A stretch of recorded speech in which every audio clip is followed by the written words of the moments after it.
Welcome back to my Blu-ray collection overview series here that I've been doing live streams of for the past couple weeks. This is going to be part 5, I believe, of my Blu-ray collection, excluding the horror. Well, I guess horror will be part like 8 or something like that.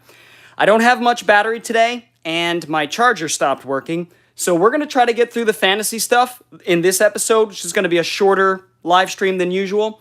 But don't worry, I'll be back tomorrow, and hopefully the day after. At least a few times this week. So, without further ado, I just saw somebody checked in. What's up, Mario? Mario?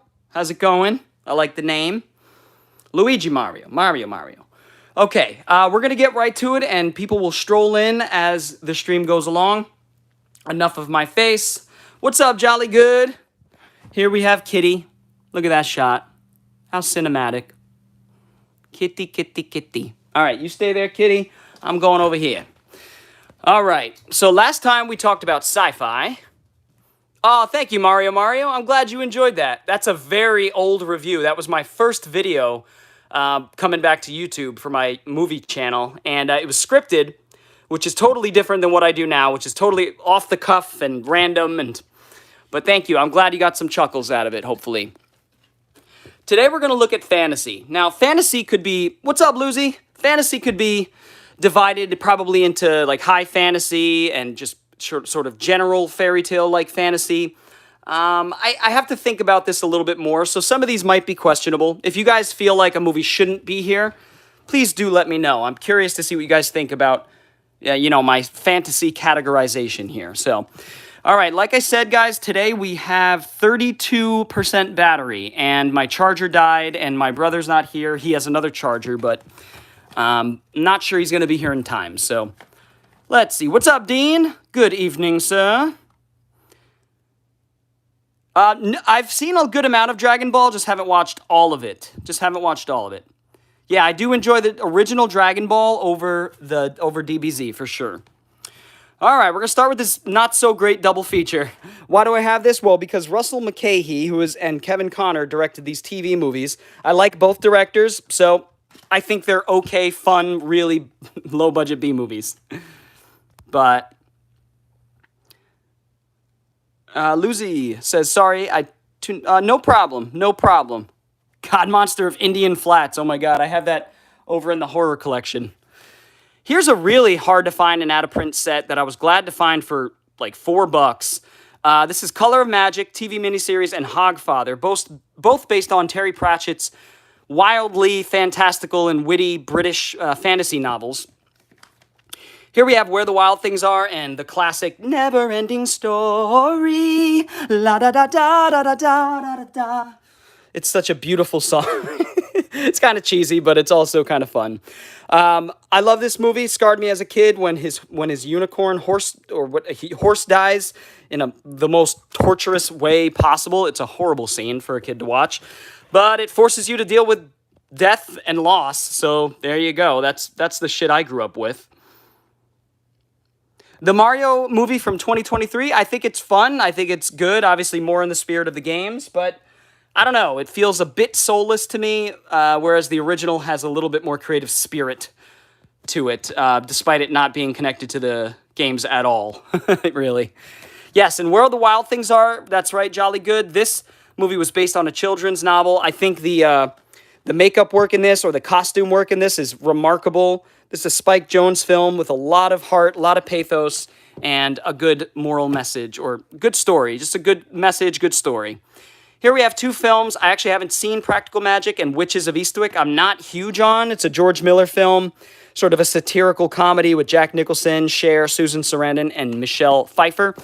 I didn't really like it the first time around, but I will try it again. Here we have a great triple feature. I love this one. The Goonies, one of my favorite films. A film that makes me feel like a kid in a way that very few do. I did grow up watching it, but it just has this aura to it, this 80s aura that is mysterious and enigmatic and almost portentous for a time where technology is starting to encroach upon us. These kids go on this adventure, and it's just a great film, and Richard Donner directed. Gremlins, obviously, and Gremlins 2, 2 films I really, really enjoy.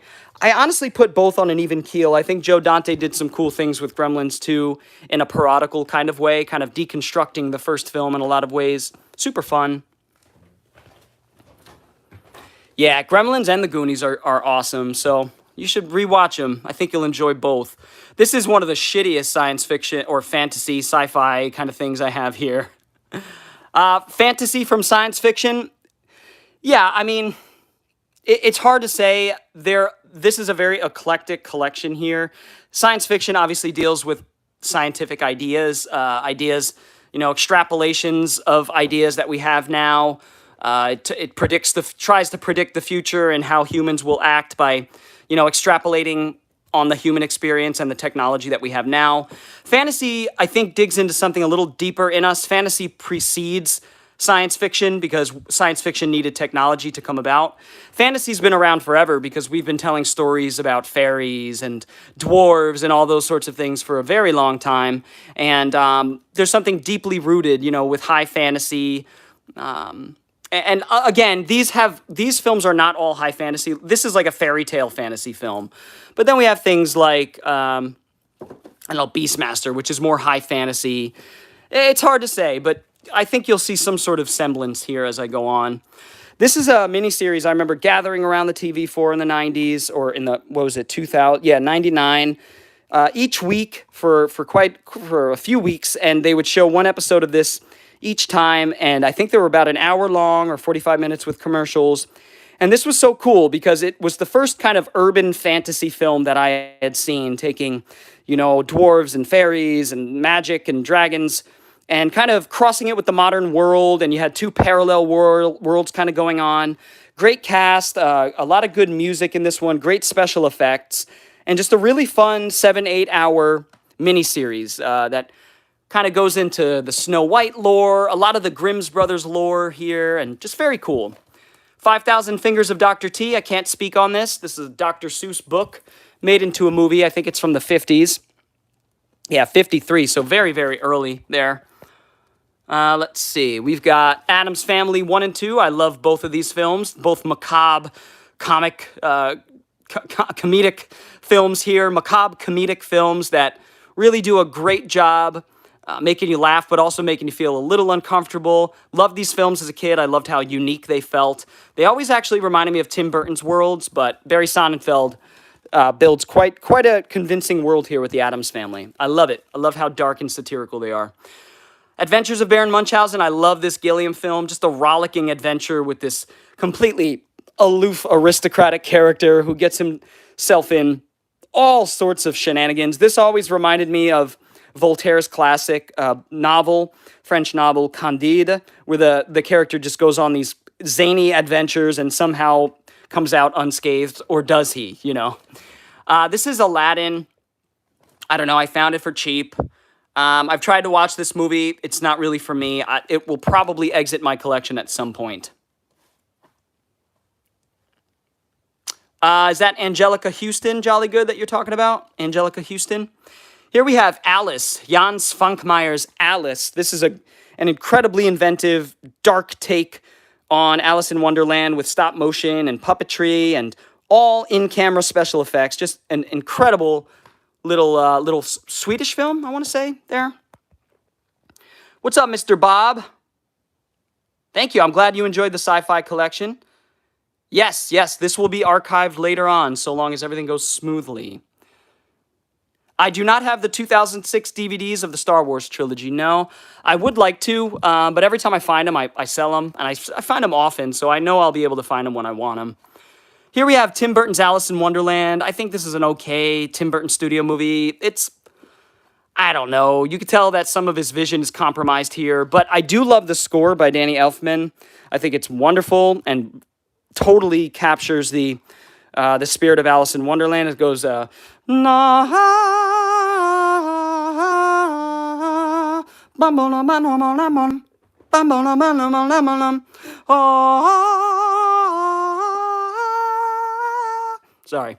It's a beautiful theme by Danny Elfman, one of his more underrated. This one, I really haven't seen the whole thing. I don't remember being too impressed. It's a weird one from the late 80s, early 90s that I remember renting from the video store, and I haven't seen it since then. Not sure how it holds up. The Barbarians. This is a film that I've yet to see that stars those two brothers. What were their names? I guess they were just the Barbarian brothers here, but they did have actual names, and they're not going to be named here. So it's like, what the hell are their names? I forget. This is a little high fantasy, cheesy, low budget film. Ruggero Deodato, by the way, Italian film. Here's an American film in a similar vein, The Beastmaster. You know, a guy who can communicate with animals, has beautiful cinematography. Don Coscarelli doing a real good high fantasy film here, shortly after Phantasm 1. So, very cool. I'm a big fan of Don Coscarelli, so... Yes, Tim Burton did do the Dumbo remake, of which I have not yet seen that one. Mr. Bob asks, are you going to do comedy and romance?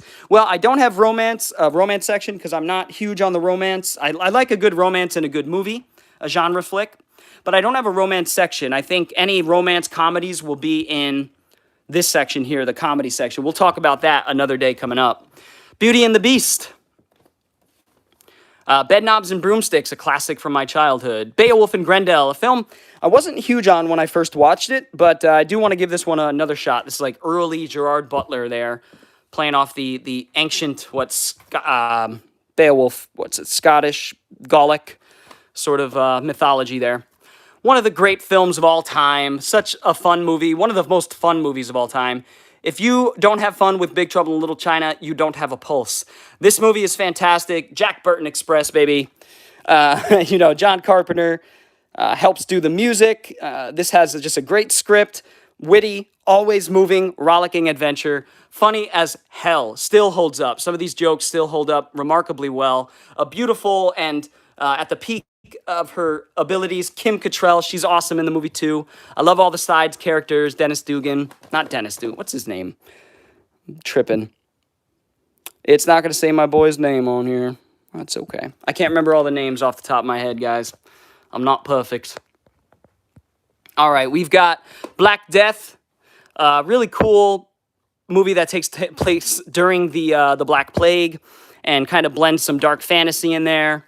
The Box, this is Richard Kelly's big Hollywood breakthrough film, The Box, but it failed critically and with the audiences. I still need to see it. It's based on a Richard Matheson novel or short story, which I have read, which is fantastic, about a couple that gets presented at, a button that they could press and make $1 million, but when they press the button, someone they don't know dies, and that comes back to bite them in the ass. Kind of a monkey's paw kind of tale. The Brothers Grimm, a fun studio movie by Gilliam, but certainly not his best. I do think this is a pretty fun one, though. Heath Ledger, Matt Damon. Another, Chow Yun-fat really never hit his stride here in America. The Replacement Killers, The Corruptor, Bulletproof Monk, they're all kind of middling films, and this one is also a middling film. I have some fun with it in an early 2000s kind of way, and seeing Chow Yun-fat is always good no matter what. Tim Burton, Beetlejuice, Sleepy Hollow, Charlie and the Chocolate Factory, Corpse Bride. Beetlejuice, one of the best of all time. Such a unique story that's told there. And Sleepy Hollow, the classic story retold with Tim Burton visuals and Tim Burton sensibilities. It's great. It's Christina Ricci, my girl, and Johnny Depp. Corpse Bride, a great animated film. Underrated, in my opinion. Gets overshadowed by Nightmare. And Charlie and the Chocolate Factory, one of my least favorite Tim Burton films. Narnia, Lion, the Witch, and the Wardrobe. I grew up with the 70s animated classic that I still love, but this movie really captured my imagination when I saw it as a young teen, and I think this one holds up pretty well. I actually want to rewatch the trilogy and see how cohesive or incohesive it stands here in 2025. Pretty much all of these came from thrift stores and pawn shops and specialty shops over the last 20 years or so. I don't buy movies on Amazon. Sometimes eBay. I actually don't use Amazon in my personal life. That's just a personal decision. Cinderella, live action, not seen it. We've got Harryhausen, Clash of the Titans. I know it's not directed by him, but everybody refers to this as Harryhausen. This is classic Harryhausen. This is the one he's really known for, despite working for 20, 30, 40 years before that. Here we have Clash of the Titans. This movie came out on my birthday back in the day, and to be honest with you, I wasn't too impressed. I went to go see it in theaters, and I was like, Wrath of the Titans I had some fun with in the way that I had fun with this in a B-movie fashion. But I don't know. I do want to rewatch them, see how they hold up. Never seen that Conan remake. Dark Crystal, I love the imagination in these Jim Henson films here, the ones he directed, like Labyrinth and like The Dark Crystal here. This one just creates a totally unique world full of, puppets and, beautiful alien scenery, and just really transports you to its world with the Skeksis. I love that name. Really inventive and imaginative movie. I love it. Mordred, I have seen this on DVD back in the day. This is a full moon film that kind of is a play on Doctor Strange, Marvel's Doctor Strange, and it's just as much fun as you could imagine, mostly because of Jeffrey Combs playing the mad science, or the mad magician, we'll say. This one is directed by Albert and Charles Band, so you know you're in for a good time. Dragon Warrior, this one is like some cheesy high fantasy flick here. Doesn't look very good, but it has Jason David Frank, and you guys would know him as the Green Ranger. Yes. There we have Dumbo by Tim Burton. Nice UHD copy here I found for super cheap at a thrift shop. Haven't seen it yet. Dragonheart Vengeance. I want the 5-film collection at this point. So, Edward Scissorhands, a Tim Burton classic. You can't go wrong with this. Very influential film. Krull, I like Krull quite a bit. I have fun with it. Sort of a perfect amalgam of fantasy, high fantasy, and science fiction. It kind of blends those two things in a very interesting way. Absent-Minded Professor. This would later get remade with Robin Williams by Disney as Flubber. I do prefer Flubber, but hey, that's where it started. All right, next up we have Enchanted, which is a film that I actually haven't seen yet. I hear good things. Aragon, haven't seen it. Excalibur, have seen it. John Boorman directs this very unique and realistic, almost serious take on the King Arthur myths, kind of blending fantasy with reality in a very subtle way and coming up with a very interesting film visually. It kind of sparkles in the way that Legend does. Each frame kind of has an allure to it, kind of a noble feel to it, and really captures that Arthurian legend very, very well in a unique way. And one of the cooler fantasy films, more serious fantasy films to come out of the 80s. There was a lot of goofy ones, yes, but I really, really like Excalibur. I need to rewatch it. Exodus, Gods and Kings. I like a good biblical epic, and this was that. It was epic. It just, the storytelling's a little stunted, it falters a bit. Decent characters, great set pieces, great action, obviously visually stunning. But I think the story does take a dive, and that shouldn't be the case because this story was written a long time ago. It just gets a little slow and a little boring. Here's a Luc Besson film that really didn't get much play here in America, but because it's a very French film, it's in French. The Extraordinary Adventures of Adele Blanc-Sec. This is like a female Indiana Jones type of thing with that French kind of humor to it. Amélie meets Indiana Jones. That's actually a very good description of it. Fun movie. It's got fantasy elements, as you can see here, as she's riding a pterodactyl. Here we have Tarsem Singh, a director I talked about in the sci-fi section with Selfless. This is his magnum opus. This is a beautiful film, visually just stunning. And, sorry, it's getting a little dark in here, guys. Let me get some lights. There we are. Hopefully that's a little bit better.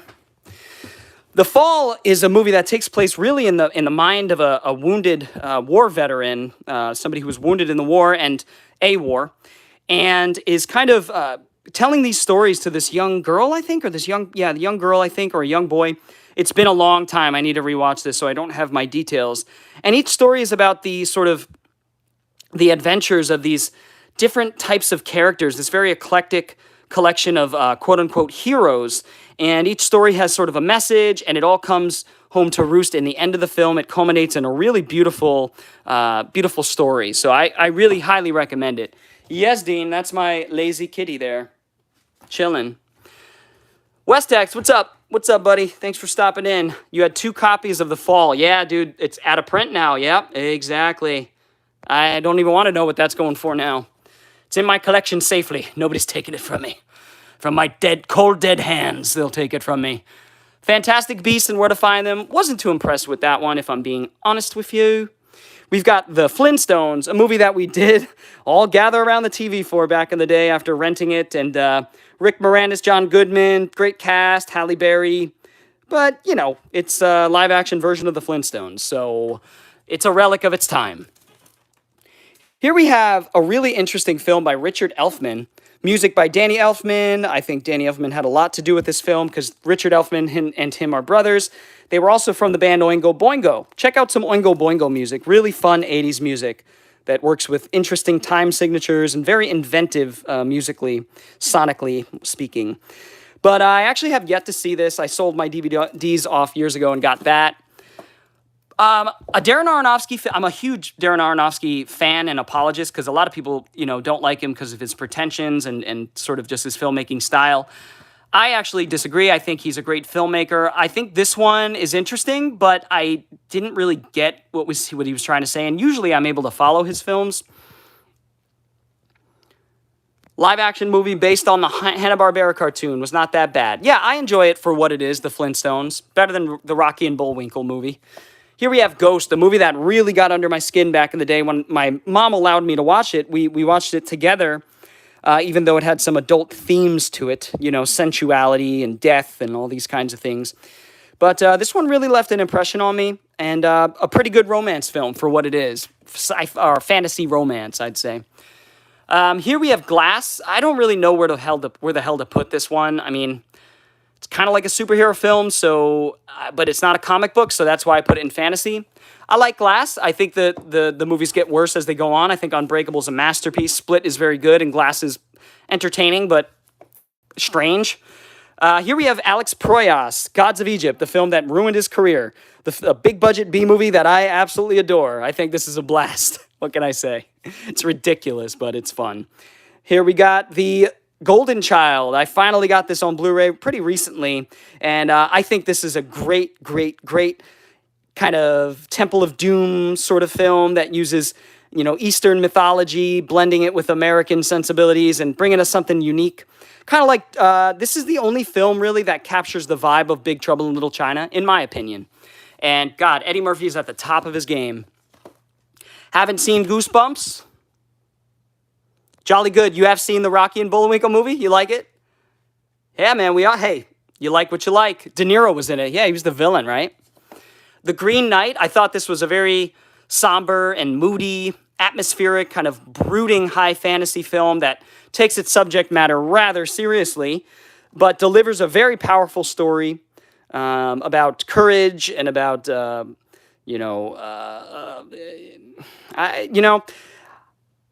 I haven't seen this film since it came out. I don't really remember much about it, but I remember him on an adventure, and it doesn't go very well for him. It's obviously based on the old novel Sir Gawain and the Green Knight.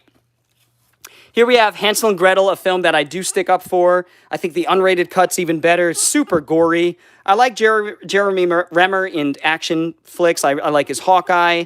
I like him in Ghost Protocol. I think he's a fun action actor. He's got what it takes, in my opinion. Tommy Vercola did this, the guy who did Dead Snow. This was sort of his Hollywood breakthrough. I have a ton of fun with this. Practical effects in this, too. Lots of good practical effects, actually. Yeah, I read Goosebumps growing up, but I never saw the movie. This movie pisses me off. Brett Ratner directs this rock Hercules movie that kind of feigns its fantasy elements. It kind of says, oh, well, maybe he wasn't superhuman. Maybe it was just, regular human exploits, and kind of, is it fantasy? Is it not? And it just doesn't work with a Hercules movie, which is based on effing mythology, goodness sake. Here we have Highlander, There Could Be Only One, the great Highlander movie, and its sequel here. I like the sequel. I know a lot of people don't. I get it. It's fine. But this movie, I think, is just as moody and atmospheric as the first film. After all, it's directed by Russell Mulcahy. I guess people don't like where the story goes. This has like a Blade Runner vibe to me. One thing about Mulcahy's films is they always have a vibe to them. They always have a good atmosphere. Jodorowsky's Holy Mountain. I've yet to see it. Honey, I Shrunk and Honey, I Blew Up the Kid. I love the original film. This one I did grow up watching too, but not as much as I watched it. I watched this incessantly, over and over and over again. Still makes me feel like a kid at home. It's about our kid, sitting on his couch. It's about some kids who are shrunk by Rick Moranis' machine, and they have to traverse the backyard and try to survive. It's very cool. I love people getting shrunk movies. Spielberg's Hook. I absolutely love Hook. A lot of I grew up and people started chattering about how this is a weak Spielberg film. I disagree. I think it's full of heart and vibrancy and vivaciousness, and really tells a wonderful and emotional story about youthfulness and maintaining that sort of tether to your youth and not letting that die, because once that dies, you die as a person if you don't remember where you come from. And remember the things that make you happy. Yeah, exactly. House with a Clock in Its Walls is a Jack Black and Eli Roth family flick with fantasy elements that I've yet to see. I Kill Giants. This one looks pretty cool. Haven't seen it. The Illusionist. Haven't seen this since it came out, but I remember it being good. Not quite as good as The Prestige, and it does a similar kind of thing, kind of skirting the line between fantasy and reality, whereas The Prestige is sort of like fantasy, sci-fi, and reality. This one is definitely more on the fantasy side of things. Definitely has a romance in it, which I thought was okay. The Imaginarium of Dr. Parnassus. This was Terry Gilliam's second to last film, which is full of imagination, and they hired a bunch of different actors to play the lead character, who was actually Heath Ledger, but he had passed away. And so they hired other actors to play the same character, and it has an interesting dreamlike quality to it, I would say, just like a lot of great Gilliam films have. I like this more than I like Zero Theorem. Immortals, a film that I stick up for. I think this is a Tarsem Singh film that is a visual masterpiece, just a visual poem of a movie, and I think visualizes Greek mythology better than any movie has, in my opinion. Just some of the set pieces, some of the shots are just so beautiful in a traditional, like a Renaissance painting sort of way. It's just so powerful in terms of the images. Good villain performance by Mickey Rourke. The story of Perseus, I think, or Theseus, I'm getting them conflated right now. Henry Cavill in an early action role here. So, The Indian in the Cupboard. I haven't seen this film since I was a boy. This is the, infamous Arnold Schwarzenegger and Jackie Chan film where they have a fight, I guess, or a scene together. I don't know. This is not supposed to be very good. Jack the Giant Slayer, Bryan Singer movie that kind of came and went. A movie that I think is okay, It didn't blow me away the first time. I'll give it another shot. Journey to the Center of the Earth. Brendan Fraser, I've seen that one. I haven't seen the Rock one, but I hear good things about the second one. First one is fun. I think it's one of the last kind of fun adventure movies that Brendan Fraser participated in. And Jumanji here, the original, I think is fantastic. Still my favorite of the series because it has a pathos that the other films actually come close. They brush up against, but they don't quite nail like the original film does. And a lot of it rests on Robin Williams' performance for sure. Guys, feel free to give the live stream a thumbs up if you're enjoying it. I do appreciate it, folks. And films that I am constantly sticking up for in a time where movies take themselves way too serious and we just don't have fun action-adventure movies anymore. Well, this one I think is a fun action-adventure series. I think these sequels here really do a good job reinvigorating the series, and man, are they funny at points. Watching The Rock play Danny DeVito, essentially, is the funniest thing I've ever seen The Rock do in a career not full of many fun movies. So these two are The Rock's best movies. I enjoy the director Jake Kasdan, even though he did the red one recently, which was a letdown. The Jungle Book. This is Jon Favreau's The Jungle Book, a film that I really enjoy, about on an even keel with the original Disney animated. I think both are beautiful in their own right. Here we have another film I stick up for, The Jungle Cruise. This one feels a bit like Pirates of the Caribbean to me. That same sort of fun adventure Disney vibe. Not quite to the caliber of Pirates, but I still think a fun film, a cool twist. The Rock is okay in this. I like Emily Blunt even more. Not a bad movie. Kid and the King, Kid Who Would Be King. I thought this was a fun kind of family film based around the Arthurian legends about a kid in modernity that, finds the sword and gains all this power, has to fight against the evil. It's a fun movie. I saw this movie in theaters because I was a big Guy Ritchie fan at that time, and This was pretty much a letdown. I wasn't too impressed walking out of the theater, but I do want to give it another shot, like I said, because I am a fan of Guy Ritchie. Yeah, I agree. I think Next Level is the better one of the two. I think this is a step down, but I do think this has some really poignant moments and some really good moments with Danny DeVito, kind of Awkwafina playing Danny DeVito and The Rock playing. It's got some interesting things to it. Labyrinth, Jim Henson, this beautiful 30th anniversary digibook here. I adore this movie. I love the music, the late David Bowie, Jennifer Connelly, and just a great film directed by Jim Henson. You know, you had Frank Oz doing a lot of the voices. Just, again, builds a world that really makes you feel like you've been transported to somewhere otherworldly. Lady in the Water, M. Night Shyamalan. I think this is one of the only films of his I've yet to see. Yeah, you should check out Jungle Cruise again. I don't think it's so bad.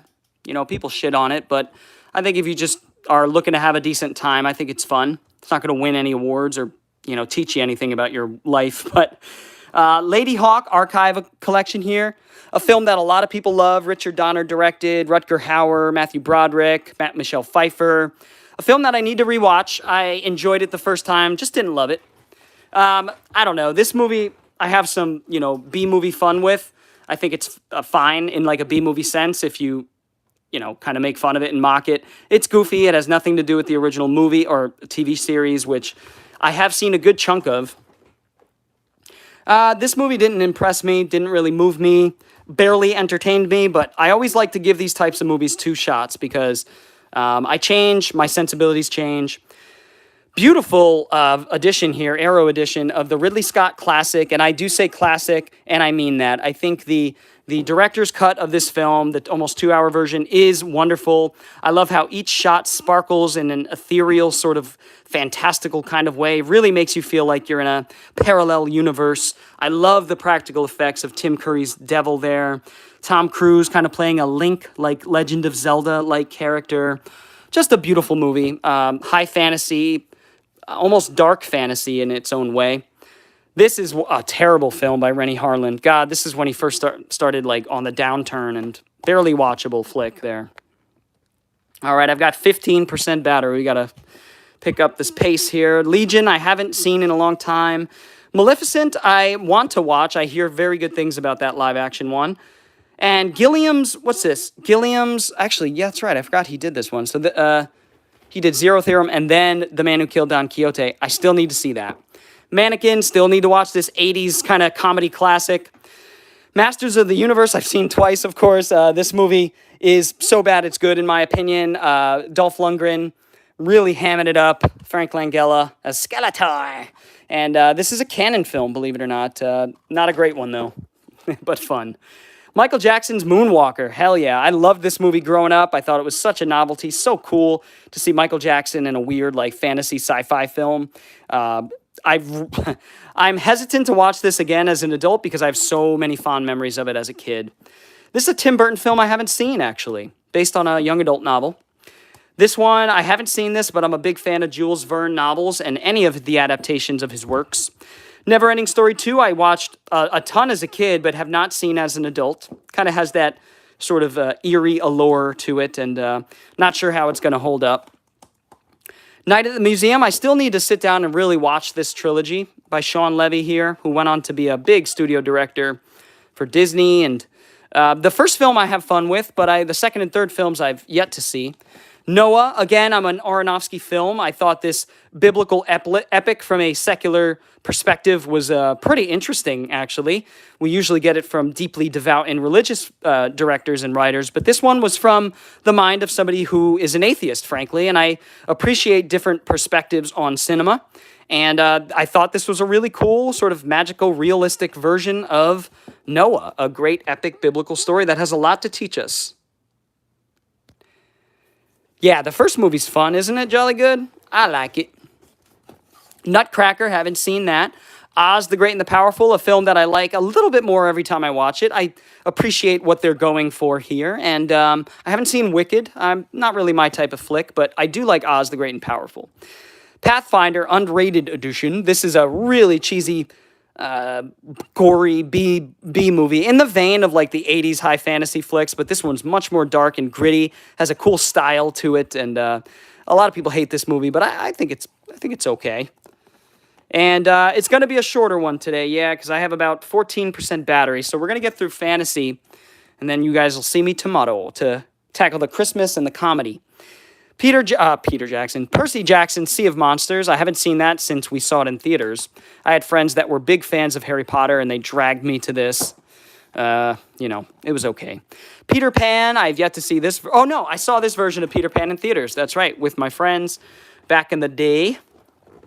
It was all right. It has some really weird moments that I won't go into. Phenomenon, I rewatched this pretty recently. Was not too impressed with it. I thought it was actually kind of boring. John Turteltaub, the guy who did National Treasure, the great National Treasure films, directed Phenomenon before that, and I thought it was, kind of boring, if I'm being honest. Never saw the remake of what? Good Show. Which one are you referring to? Here we have the great trilogy, Pirates of the Caribbean, 1 through 3. I love all of these films, my favorite being the first one, of course. Oh, Peter Pan. Yeah, I gotcha. Yeah, this is a reboot of a reboot of a reboot. It's one of those that just gets remade a million times. I love this trilogy. I watch it over and over again. I think it's great, feel-good, live-action fun by Disney. And it doesn't seem like they really know how to tap into that these days. Here we have Solomon Kane, which is a fun little movie. This is super underrated. I honestly think that I always talk to people about this movie, people who like Lord of the Rings, people who like high fantasy. Based on the Robert E. Howard character of Solomon Kane, James Purefoy would play the character who just goes around slaying evil. And I think Solomon Kane is a lot of fun, very dark fantasy, but great action and a good lead performance by James Purefoy. We've got, let's see, the other two, I don't know, the two redheaded stepchildren of the Pirates franchise. I think these movies are middling at best. Definitely not worth watching compared to the original 3. But I'm a completionist and I've got to have them all. I want to give them another shot. Prince of Persia, I saw this in theaters back in the day. This was the first video game movie where we walked out and we were like, oh, wow, that was actually pretty good. Maybe not the first. Obviously, I like Super Mario Brothers. I like Mortal Kombat, Tomb Raider. But this one was promising, and I'm not sure how it holds up. Definitely an Indiana Jones-like vibe. Actually, I'm going to watch that one soon. I'm going to rewatch it. Princess Bride, I got to be honest, a film that I like, but I don't love as much as everybody else, seemingly. This seems to be a very popular movie as I've grown up through the internet age. And I get it. It's a great fantasy film. It's fun. It's funny. It's got a great witty script to it. Well directed by Reiner. I don't know. It's just something rubs me the wrong way about it. I think it's a solid 3.5 out of 5. But I do want to rectify that, rewatch it, and see if my opinion changes. The Quay brothers, if you don't know about these guys, definitely familiarize yourself. They made some of the coolest, darkest, most surreal stop-motion animation films of the 70s, 80s, and 90s, and this collects a lot of their works. My favorite, probably Street of Crocodiles. That's their most popular from 86. It's a short film. Check it out. It'll make you feel things, man. It's really surreal. These guys, these twin brothers that have quite the minds on them. Geniuses, really. Artistic geniuses. Reign of Fire. Man, this was like the start of the big budget B movie. I love this movie. Billy, if you're watching, this is for you. Billy is somebody I work with, and we bonded over this movie because it's so ridiculous, so over the top, but so fucking awesome. And Matthew McConaughey's character is great. Christian Bale, fire-breathing dragons in a dystopian future. Hell yeah, how can you go wrong? Great effects. Everything's good about that movie. I like it quite a bit. Yeah, that's my goal, to be fully charged up tomorrow. I'm sorry, Jolly Good. Shit happens, Return to Oz. This is a very expensive Blu-ray, upwards of $100 to $150. I'm so glad I have this. I put it in a nice yellow case because I thought it looked pretty sharp. And I love this sequel to the original Wizard of Oz. It totally flips the original on its head and gives you a really dark and serious and social commentary about medicine and science and trusting, the doctors. And, she kind of escapes into her own mind, and great characters like TikTok and the Pumpkin King. I love this movie just as much as I love the original, honestly. And Return to Oz I watched incessantly as a child. Yeah, I got these from the Dollar Tree. There was like some shitty kids movies in them, so I bought them for $1, and I used them to replace like some of the films that fit with a yellow like that, you see? Pretty sharp. R.I.P.D. This is kind of like Men in Black, but nowhere near as good, and kind of feels like, I don't know, like a cheap knockoff in a lot of ways. I don't know. I have some fun with it. I will be honest, I have some fun with it. Scooby-Doo 1 and 2, I've yet to see. These are James Gunn written films, actually, before he made it big with Marvel and DC.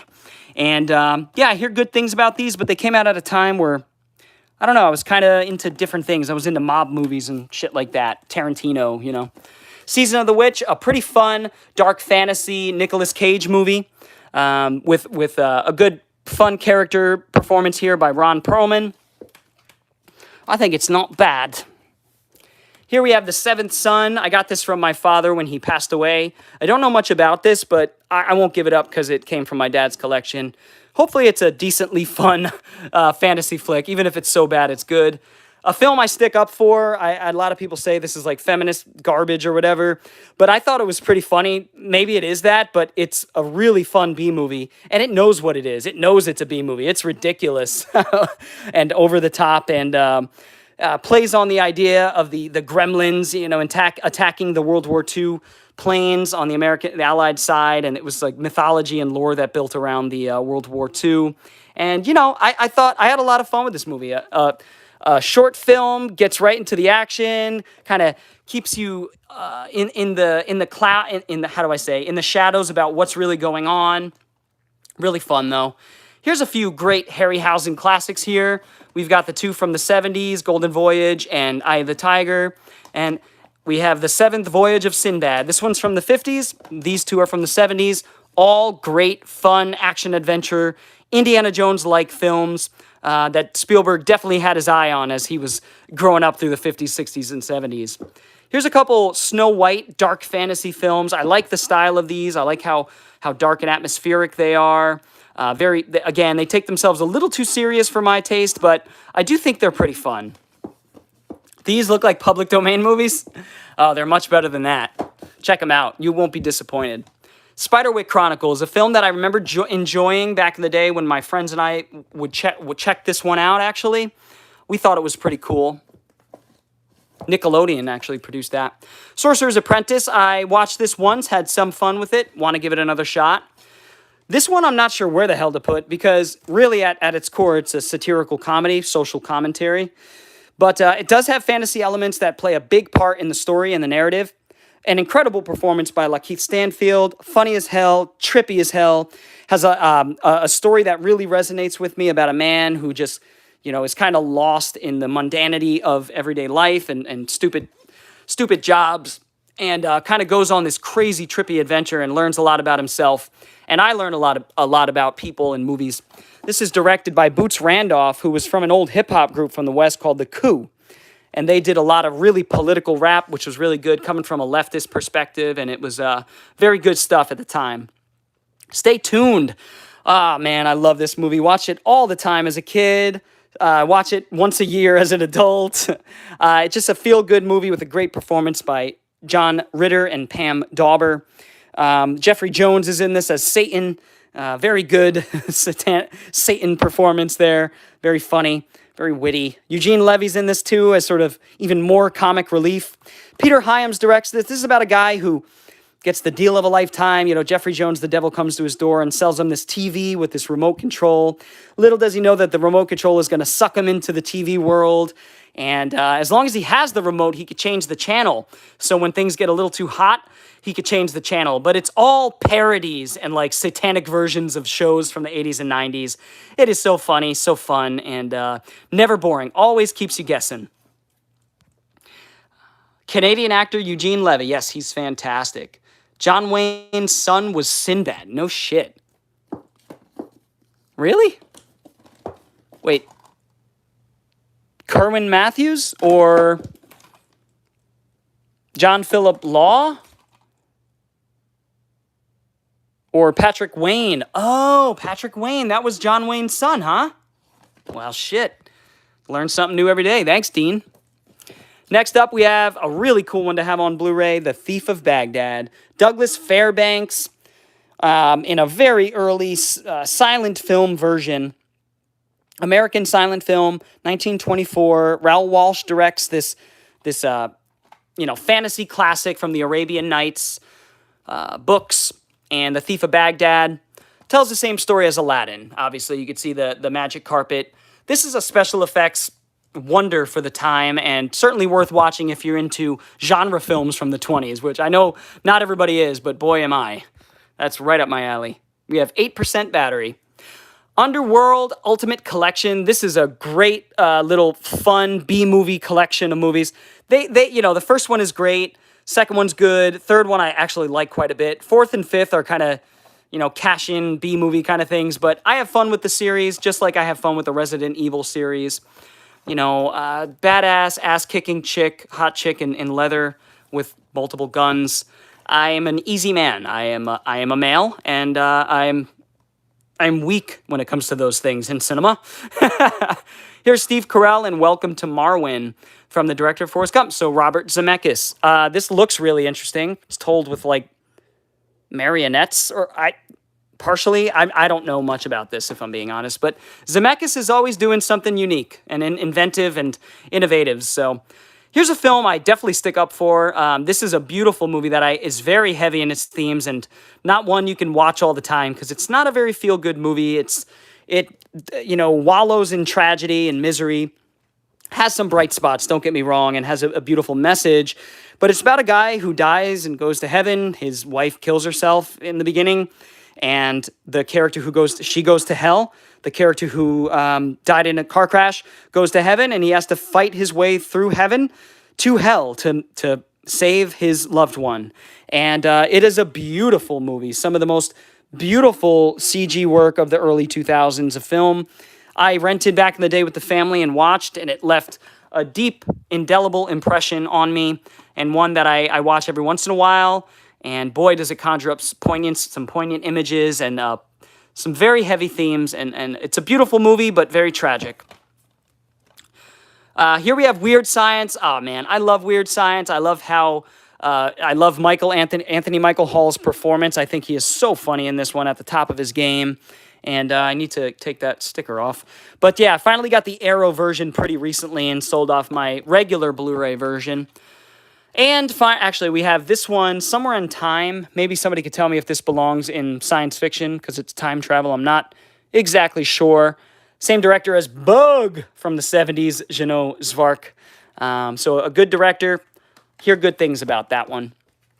And last but not least, we have Willow. It's a Daikini baby. I like Willow quite a bit. This is a fun movie written by George Lucas and directed by Ron Howard. High fantasy of the 80s, very much of its time. Val Kilmer, obviously it has, I'm blanking on his name. Warwick Davis, of course, the great dwarf actor Warwick Davis, who is just so fantastic and really carries this movie on his shoulders very impressively. And Willow is a fun movie, was out of print for a long time, finally got a reprint here, and I think Disney owns this now. I think there's a show or something. I don't care. To me, it doesn't exist. This is the only thing Willow that exists, and I will watch it again and again and really enjoy it for what it is. So we got a little bit more battery, so let's try to get through the Christmas. How's that sound? We've got A Christmas Carol, Zemeckis' Christmas Carol. I think this was a really fun film with good animation, and it is what it is. Jim Carrey plays Scrooge, and I think he does a pretty damn good job. I think this is the best of the Zemeckis animated films. Here we have George C. Scott, who plays a great Scrooge, and it's the Christmas Carol. What can you say about the Christmas Carol? There's a bunch of different versions of it here. Everybody knows the story about a rich guy, seeing the error of his ways. First Disney movie with Jim Carrey. There you go. Yep.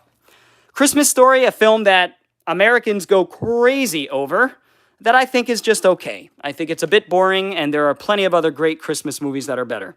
Deck the Halls might not be one of them, but I do have fun with this little Danny DeVito comedy, Christmas comedy. very Harold and Kumar Christmas. This movie's irreverent, crude, it's offensive, all the good things that make a fun comedy. That claymation scene is hyper memorable. I love this movie. I love all three of the Kumar films. I watch this almost every Christmas, honestly. Another two that I watch every Christmas, Home Alone 1 and 2. These movies I watch multiple times in the Christmas season. I just love these films. They make me feel like a kid. They make me laugh. You know, they're just classics by Chris Columbus, written by John Hughes, the great John Hughes. Match made in heaven there. How the Grinch Stole Christmas, the original animated classic with the great Boris Karloff doing the voices and the narration. And it's just such a great animated classic. 30 minutes in and out, or 26 minutes. My favorite version of The Grinch, but I do like Ron Howard's. The more I watch this, the more I appreciate its sets, its practical effects, Rick Baker costume design here. I think this is one of Ron Howard's better or more fun flicks, you know, lighthearted and fun. I think her performance is really good. Obviously, Jim Carrey knocks it totally out of the park. It's a really fun movie. I like it a little bit more each time I watch it. Jingle all the way! She's got two! I fucking love this movie. I loved it since I was a kid. Actually, there was a whole year my mom tells me, and I remember it fondly, where I would watch this every single night. Dean, you take it easy. Thanks for stopping in. I'm wrapping this up soon here. So, Isaac, what's up, man? We're doing movies today. Tomorrow will probably be video games again, but we're talking about some Blu-rays. But don't be discouraged if you come looking for games. I will definitely do that tomorrow. And I love Jingle All the Way. I watch this over and over as a kid, watch it once a year as an adult. I think it holds up well. And actually, this has a few extra scenes that were cut out, that were excised from the original film. This is the director's cut. It's got a song and dance scene by the crooked Santas. It's very funny. It's turbo time. That's right. It's turbo time. All right, we've got, what's up, Jason? JC Mike, hey, I'll take it. I've been compared to worse. Let's see, March of the Wooden Soldiers. This is an absolute classic. Never watch it in color. Watch it in black and white the way it was meant to be. Laurel and Hardy, at the peak of their game in this one. Super funny, great music, great little story. Doesn't overstay its welcome. Very old, but a classic film. I love March of the Wooden Soldiers, also known as Babes in Toyland. Mickey's Christmas Carol. I love this version of Christmas Carol. Really boils the story down to its essence. I have read the original Charles Dickens story. Put the cookie down! Yeah, exactly. You could quote it all day, right? I think this is one of the better versions of the Christmas Carol. Like I said, 45 minutes in and out, a great little movie, beautifully animated, really gets the essence of the story wonderfully well. Here we have Miracle on 34th Street, the original film, which I haven't seen since I was a boy. My mom loved this movie, so she definitely shared her love for this film with me as a young man, and I loved it too, and I still have nostalgia for it. And the 90s one is good, but not as good as the older one.